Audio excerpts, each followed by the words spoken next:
Hi, welcome. It's Healthy by George. It's MC. I come to you every Sunday and Thursday.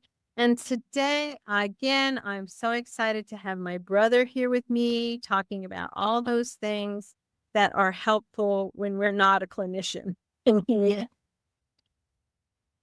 And that's what I love about him. He's such a great clinician. He's been a clinician for 30 years, and he brings a wealth of knowledge, especially when it comes to these complicated issues, such as what in the world is pre-diabetes?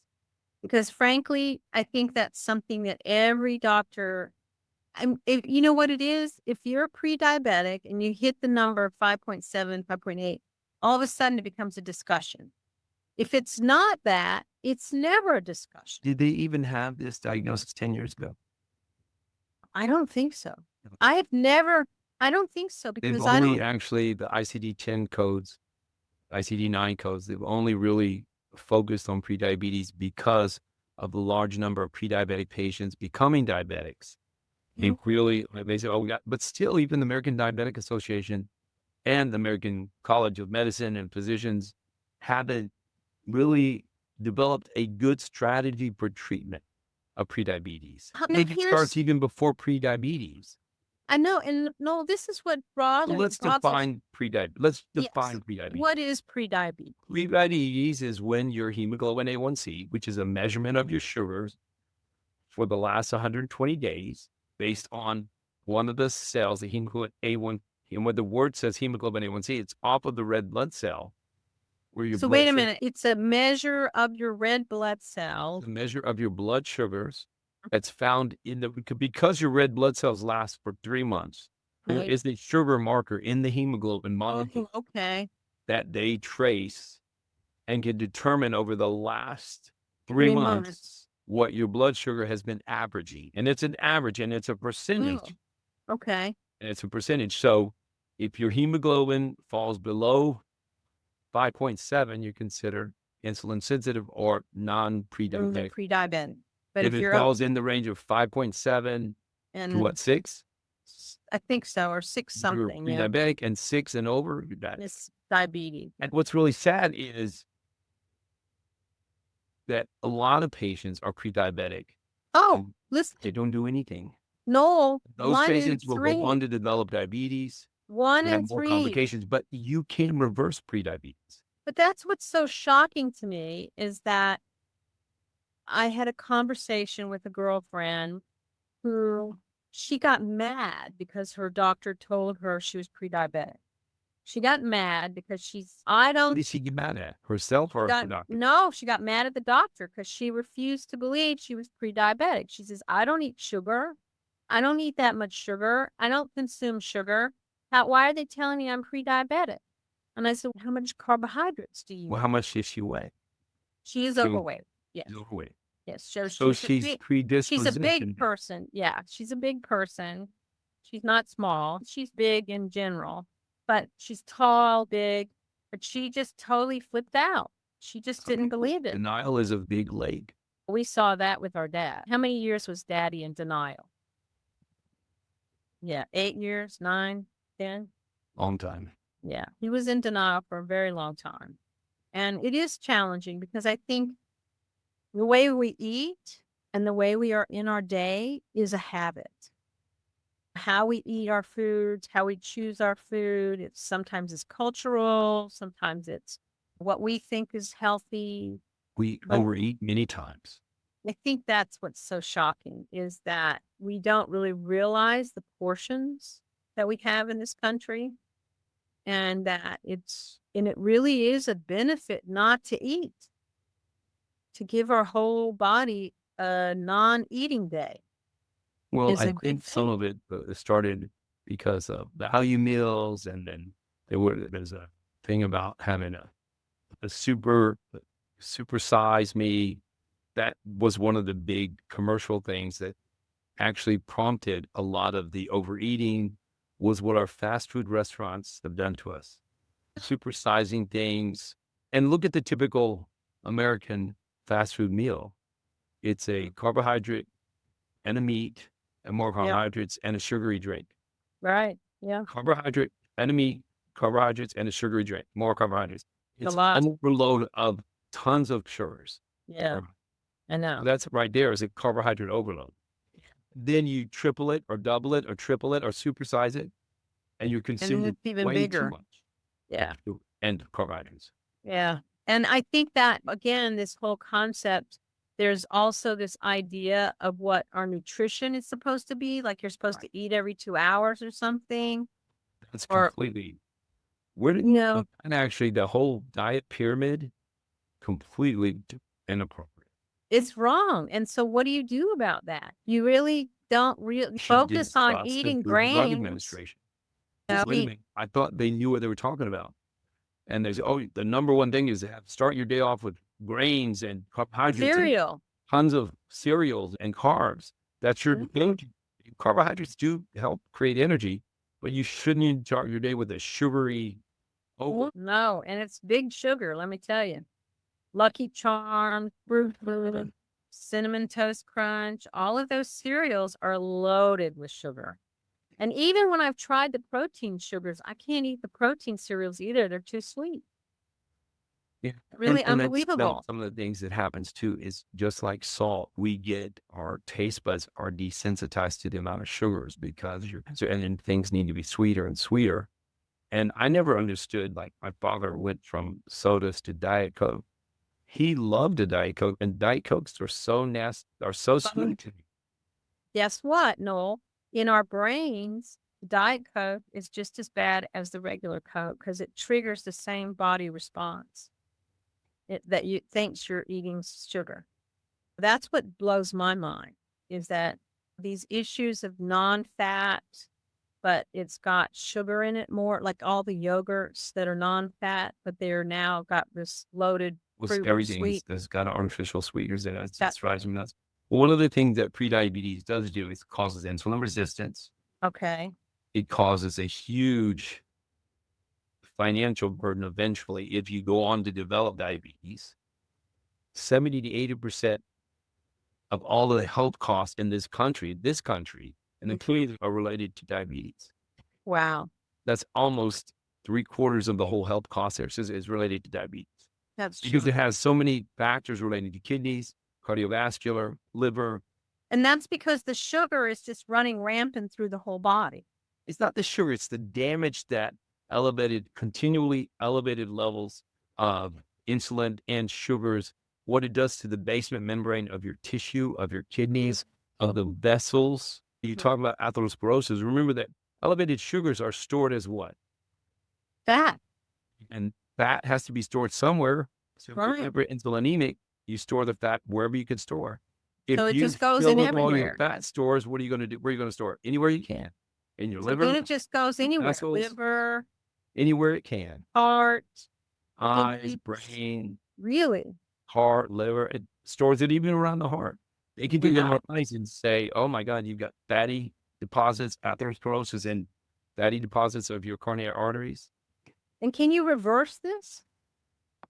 That takes years and years. Oh, really? Because if you consume these fats so long, you've had high levels of insulin so long. And remember, the body controls we're a great mechanism. Our bodies are a miracle. Our body loves balance. It loves balance. It loves a normal blood sugar. It loves does. a certain level. It loves a normal pH. It loves everything to be homeostatic. And it tries to get back to that state. But if you're consuming constantly and not doing anything, a sedentary lifestyle, and increased stress, lack of sleep, working 24/7, that's all you do, you're not going to ever be able to get a hold of this tiger. You almost have to put a pause on everything and make a radical change. A radical change. But Well, why first, does the our first thing to do is to get good medical care to identify, am I pre-diabetic? Do I have genetics that are predispositioning to diabetes? Am I overweight? To be aware of what's going on with you. A lot of people, it's already too late, or they've already developed such a heavy burden to change. It seems overwhelming to them. I know I feel overwhelmed at times, but I work purposefully to do just small things to change. I do things very small because I know I can't be radical and maintain it. That's what kind of got me to where I was taking very small steps with the GLP-1 drug, very small That's steps with always worked well for you. That it does work well for a lot of people. The problem is people, even if they take small steps, they want to see big results. I know. That's the American And process. I fell into that trap as well. I still do. I still will set goals that are way more than what I should. And yet, I think for the first time, I've said, okay, here's where I'm aiming. But if I get here, that's fine too. As long as I'm moving in the direction of what I'm aiming. I may not get to the goal, but I want to move in that direction. The most heartbreaking things that I noticed as a clinician over the years is I will sit down with patients and I will spend hours talking about diet, nutrition, activity, set up an exercise plan, set up a diet regimen. They leave the exam room and never implement any of them because they don't It's want overwhelming. anybody to either be the checkstone or they don't have any accountability. It feels overwhelming. Like, where do I start? What if I just did? Right. And I think when I I talk to need somebody to patients, hold my hand. And as a clinician, you can't be there with them to hold their hand. no, you have to That's really, expensive. yeah. And so you always have to say, start with the smallest thing that you can do. What can you eliminate sugary drinks? I just went and bought all this food and I'm not going to let it go to waste. Give it away. I Take easily it to the can. donor. Just give it away. Take it to the donation. You have peanut butter with tons of sugar in it. I know, but it's like you really have to realize what's the value of that jar of peanut butter Well, versus I the think we're the going to value of back your up life. and start. What is it that you metabolically need on a daily basis? What are your metabolic needs, minimal net of metabolic needs? What do you need to consume? And I think if we were told as patients, you only need to consume. I think one of the things that really helped me a bunch was when I went to one restaurant, I'm trying to think, I think it was Arby's was trying to institute this, or one of the other fast food restaurants. They would say, in order for you to burn this hamburger off, you would need to walk 5 miles or something. There was one place that was instituting, like, how much exercise How do much you need to burn this to calorie? burn off those calories. And let Right. me tell you something. You start to realize, oh my God, that 15, 20-minute workout, it doesn't even burn off a third of the hamburger you ate. It doesn't even burn off a half of a candy bar. You're like, what? Yeah. I just ate 3 Snickers. Yes, exactly. And that basically you're like, oh my God, that's just ridiculous. And And with women, so, it's even harder because you have less muscle mass and you have a lower metabolic rate. and you also have a tendency to put fat on in your hips, your buttocks, and your thighs. I don't know if you remember this, but you remember a period of time where, like, the keto diets, the fats were okay. Eat labor. Let's Kim's go into diet. ketosis and burn the fat away. And people still do that. Oh, I know. And they only eat they only eat fats They and only eat proteins. protein, and they now will allow some fruits and vegetables for some of the people on a ketogenic diet. Ketogenic. Yeah, they will do a little bit. It's hard to, frankly, if you're going to do a low carb diet, it is hard to do a low carb diet because there's something very comforting about eating carbs. I don't know why that is. Eating some mashed potatoes, or Where do you get your mashed potatoes from? I make them. But you buy potatoes, right? Yeah, baby, I buy Buy potatoes. So it Idaho. really actually has to do with the consumer understanding what is healthy food, what is not healthy. They took out almost all of the nutritional education out of our school system. They have, I know. And so when kids grow up, they don't know anything about protein, Mhm. vitamins, and carbohydrates. And they'll buy these things. Like, I will never buy a prepackaged frozen thing of mashed potatoes from the store. Never. No, I bought it. They're good. I will not buy them. Yeah, but They- look at what's inside them, the preservatives. There's That's it's an ultra processed food, those ultra mashed potatoes. processed. They're It's got ultra lots of processed. preservatives in It It's has got potatoes. preservatives. It has hidden sugars. Come on. Why buy that? But that's the problem. We see it as such an easy way to solve our food needs. We buy these Look at what prepackaged things. the dietary recommendations of the Food and Drug Administration. 1 carbohydrate, 1 vegetable, 1 meat, 1 dessert. That's what the recommendation was since the 40s. And that's ridiculous. And even the way they taught diabetes for a while, Mary Catherine, Really? was portions. 1 portion of carbohydrate, 1 portion of this, 1 portion of that. And that's supposed to constitute, and you can only have so many portions. And they tried to make it simple so the people with diabetes could understand what can I consume and what I can't. Because they didn't want to say this is forbidden. You know, a 1/4 portion of this chocolate cake. Yeah. But ultimately, it's more efficient, though, to understand that if you're just consuming fruits, vegetables, and meat, So that's when you going to look up on be, the internet, prediabetes, they have signs and symptoms. So the first thing you want to know is, am I having any signs and symptoms of prediabetes, which are similar to diabetic symptoms? Blurred thirst, hunger, blurred vision. How blurred about vision, dizziness, dizziness, lightheadedness. Weight loss lightheadedness? that's unintentional is actually a sign of diabetes. That's wild. I would never Because think your that. body can't, your sugar levels are so high that your body's going into a keto type of state. So your body will lose weight. And does it help you to manage your sugars at this level? Well, everything is focused on blood sugar. So by the time you're diabetic, your insulin levels are out of control and they add more insulin. Remember what insulin does. Stores fat for energy for later, because that's what it did when we were cavemen. So you're storing fats because you're going to need insulin. Not only opens the door for the sugar getting into the molecule or the cell, but it also stores that sugar for later because it's going to need it for later. That's the way our body works. Yeah, because we went weeks without eating food or days with We would go long periods without eating food. You're thirsty a lot. And what your body's trying to do is dilute the level of sugar in your sugar that's in the body. If you're hungry, your body thinks it's not getting enough sugars because your sugar is so high. What else? And it'll tell you that even though your sugar is high in your bloodstream, it'll make you feel hungry. You're hungry because you're not getting it past you've already it's produced not so going much in the insulin that you're cells. insulin resistant and It's you're not not going getting in the the sugar into the cell cells. membrane. That's why you'll feel fatigue. Fatigue is another one. If you're tired all the time. Yeah.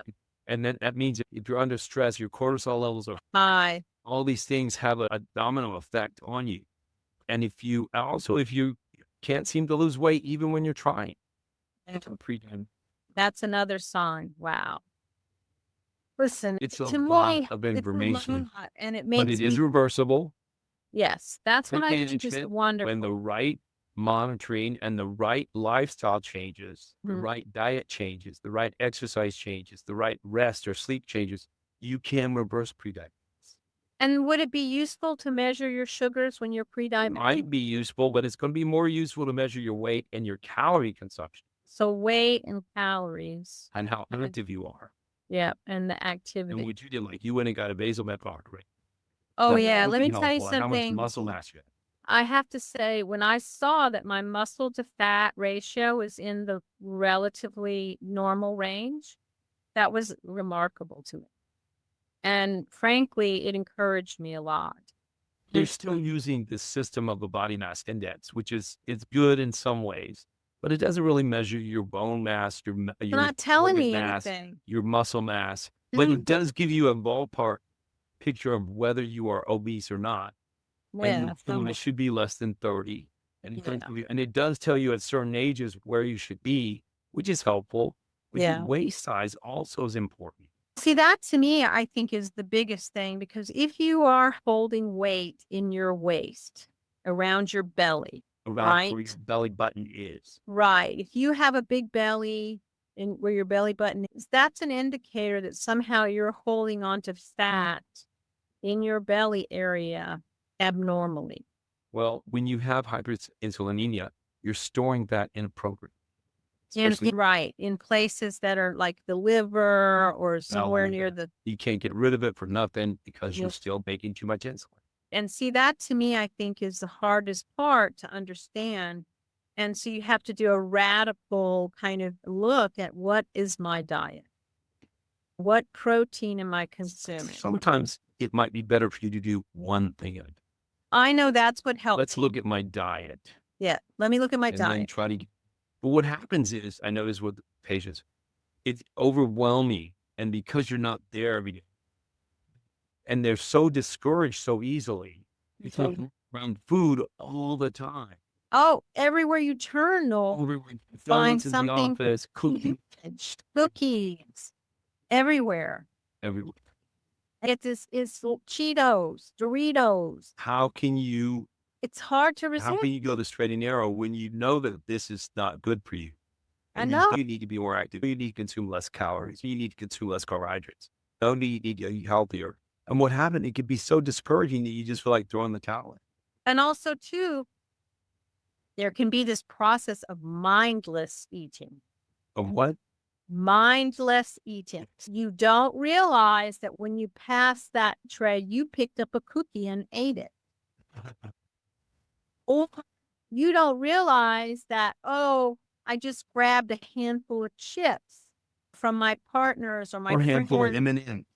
A or couple of M&Ms. M&Ms or whatever, and you don't even think of it. It's mindless because it's just not something that's right on the top of your thinking. It's a behavioral thing that it was common for you to grab a snack if somebody had snacks out. It wasn't something that you kept yourself from doing. A 2-minute chest and measure weight, Measure your weight, measure weight your size, height. measure your age, check your blood pressure, look at the medications you're on. And if you answer yes to so many of these questions, like your weight's over, you are pre-diabetic, or there's a good chance. Or that you're so pre-diabetic. close to being pre-diabetic that you need to do something no matter what. That once you go to your doctor and he does your hemoglobin A1C, what do you do once you're pre-diabetic? Yeah, I know a girlfriend of mine, she's focusing on lifting more weights. Metformin can work for a short period of time. Right. The biggest thing is lifestyle changes, diet, exercise, and sleep pattern, and your is it called biodome? Yeah. Your gut. Your what Is it called biodome? No, it's called your biome. Microbiome. Microbiome. Microbiome, yeah. Yep. You need to know what's going on there. But how do you discover what that is? Is it because you don't have indigestion or you have regularity? How do you know what's going on with your microbiome? Constipated and then have diarrhea and then constipated. You should have a regular bowel movement almost every day, or not every day, every other day. And that's normal. But if you're Some people not, then don't go and then they go too much. they're That's an constipated. inappropriate microbiome. Yeah. So then you need to think about how to consume more probiotic or We can talk about prebiotic. it later on with Yeah. a leaky organ center. Yeah. But I think it's just really challenging, Noel, to think that when you come out and it says you're pre-diabetes, I don't know how many doctors give you a plan. They don't. I Well, they think tell you need to eat you need to follow a heart healthy healthy diet. lifestyle. That's What is that? That's what we chart. Heart healthy lifestyle. Well, what is that? It seems so vague.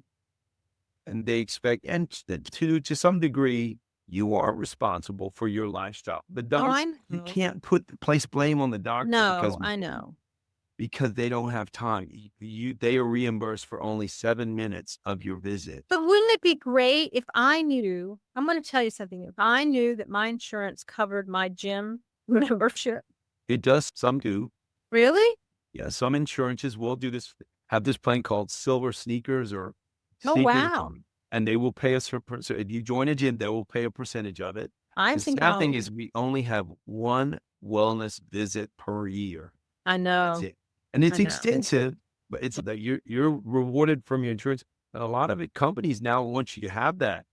I know. Wellness visit. Yeah, because I have to have it. Intense. It asks a lot of questions. You do a lot of measurements. They get a lot of information, but you only one a year.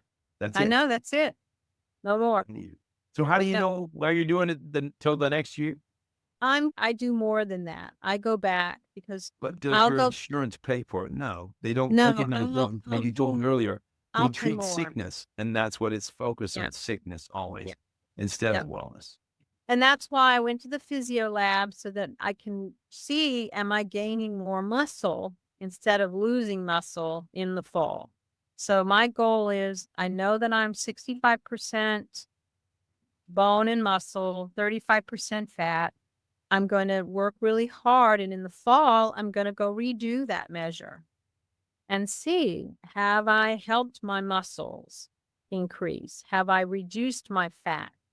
Because really, it's no good to do all this work if I have no way of knowing it's working. I don't know Understand how. that the clinician you're working with understands what you're going through and what Oh, you yeah. want, and that prediabetes is reversible. And to some extent, diabetes can be reversible with the right lifestyle changes and things, but it's significantly hard to do. I know. I think it's very challenging and I'm going to be someone who's like me. I have a sweet tooth. I'm What? constantly challenged with my sweet tooth. Yeah, I have a terrible sweet tooth. I think I have our mother's sweet tooth. What does a You person know, do when they want to drink some water? What satisfies that? typically fruit. Fruit will do fine. I eat a pear, or I'll eat some blueberries, or I did find these low sugar, like they're 1 gram of sugar, these things called Wims. They're little treats that are either made by But Atkins it or starts at Wims. purchasing at the grocery store or the Oh, it purchasing does. Let me online. tell you, It I starts it there. it Because really if does. you continue the behavior, continue to purchase the bad food habits, Yep. you're never going to get off the track. You have to recognize that I've made food purchasing and what I choose to eat ritualistic. In other words, I know I'm going to either have this breakfast A or this breakfast B. Breakfast A is the high protein cereal with almond milk with a protein drink. Most men don't even think about this. Really? Most men like, oh, I'll just get some coffee and I'll get a piece of or so. For years, I'll drink some coffee or maybe, oh, I'll get some coffee on the way to work and that'll be it until lunch. Yeah. And But then that's you're starving at lunch. And so and by they're the time starving. lunch comes, you'll And eat you anything. Yeah, because you're so You'll go hungry. you'll go to one of those places that serves all this fast food crap. And And you'll that's eat it what happens all is, because you think, "I haven't eaten clean. breakfast." Huh? You think, "Oh, I can eat all this because I haven't eaten breakfast." Exactly, exactly. Yeah, right. Listen, I hope that this has been helpful with It understanding has, prediabetes. because I think that what's scary is 1 in 3 people walk around with no knowledge that they're pre-diabetic. And that if we can help people understand that we're at risk because of the very nature of the processed foods that we consume. When I screen patients, I always say, Mom, your mom living? Yes. Dad living? Yes. Do either of them have diabetes? Oh, yeah, both of them had blood sugar problems. Well, there's a good chance that you're going to have it too. Wow. Yes. And so I said, were they type 1, type 2, or were they overweight? Both were overweight. Both ate poorly. And guess what was transferred onto their child? A poor Yeah. eating habit. They were already obese. They're already Yeah. set up for failure Yeah. It's not easy, right? So I think if we can encourage people just to evaluate, themselves. what are you eating? How much are you moving? How Have well do you feelers. sleep? Huh? Some people don't even weigh themselves. Yeah. Oh, I weigh myself daily. I know. How much Some is your people blood don't. pressure? You have to stay in touch with what is your body doing. And you need to do it not just because you're going to go see the doctor in a month, but you need It to will do it avoid just a for lot of you. stuff. Yeah. Don't we want to all be healthier as we grow older? I I think do. and I hope Yeah. this has been helpful. It has, because I wonder sometimes if someone had been very helpful for our father, if it could have prevented the way that he. I think if somebody would have been a little bit more real with him, because as a clinician, if your treatment plan is not working because your patient either Doesn't doesn't get it. believe in you or is not following it, you say, listen, I'm not effective with you. Let's get another clinician that is.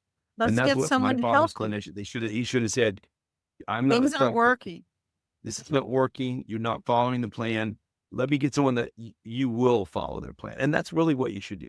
Let me ask you something. Do you feel like sometimes physicians will see that, oh, you know what, you're diabetic. I don't see a whole lot of encouragement that you're going to change. Let's just treat your diabetes. Let's just go ahead and do the insulin. Let's go ahead and Yep. start. And then they just prescribe the insulin and they just That's it. hope and pray that It's a somehow quick you. fix to a Mhm. bigger issue. Yeah. And they used to actually pay for 2 days of understanding diabetes or your body and understanding high blood sugar or carbohydrate metabolism problem. But you know what? Nobody goes to the educational programs like They don't pay for it anymore. The insurance don't pay for it. because no one attended. That's Well, why they did it show an effect. It didn't really do anything. it didn't do anything. So I think, in my opinion, what's going to happen is as we have more wearables that are available to us. What's really been helpful for a lot of my patients, Yeah. some of the blood sugar monitors, Oh, like the Dexis and the ones that you can stick on your where skin. they say that helps more than anything. Wow. So hopefully as the technology gets Yeah. better and they're less expensive, that will actually be a better. I hope so, because I look forward to that personally. I think that as we see more to the digital world happening in it coming together with our medical field, I think there's going to be Well, more. with AI, it's going to be incredible It is. because Frank, hopefully you'll have a companion or someone there that can be more asking coach you, for you. how are you doing? Hey, Should you eat that? I see that you're going to eat that. Should you? Looks like we've consumed all we can eat. Yeah, that's enough of your calories. That's the mark. Might be a positive thing to have an AI coach. I think so too. That's clued into maybe your digital Oura Ring or your Apple Watch. That suddenly pops up and says, "I've calculated you've eaten 1,800 calories." That's enough. Stop. I hope this has been helpful. It has. I can't thank you enough, my brother. It's always so wonderful to revisit these ideas and hopefully encourage people. Great. I feel better than I have felt in many years, and I'm extremely hopeful as I continue to navigate my way towards, I'll have a hip replacement in May, and I'm doing what I can from rehab. I started rehab before the surgery. I'm loving it already because you can tell when you have a hip problem or hip or joint issue, you really stop moving that much, and it's very difficult. My friends, thank you so much for joining us here at Healthy by George. Please think about subscribing. We'd love to see you here every Thursday and Sunday because it's very important. We have this one beautiful life. Let's live it intentionally. Bye-bye. Love you, Mary Catherine. Love you too, my brother. Have a beautiful day. How long are you here? I'll be here. So thank you so much for joining me at Healthy by George. I hope you found the information inspiring and that it encourages you on your wellness journey. Because remember, your body, your well-being are a most precious gift, and every tiny action taken daily can make a huge difference. I hope the information here is educational purposes and is not meant to replace your medical care. See your doctor and talk about what works for you. If you enjoyed today's content, don't forget to give it a thumbs up and subscribe to my channel. Your support means the world to me, and it helps me continuing creating content that inspires and empowers you to live your best life. Goodbye for now, and join me again at the next Healthy by George.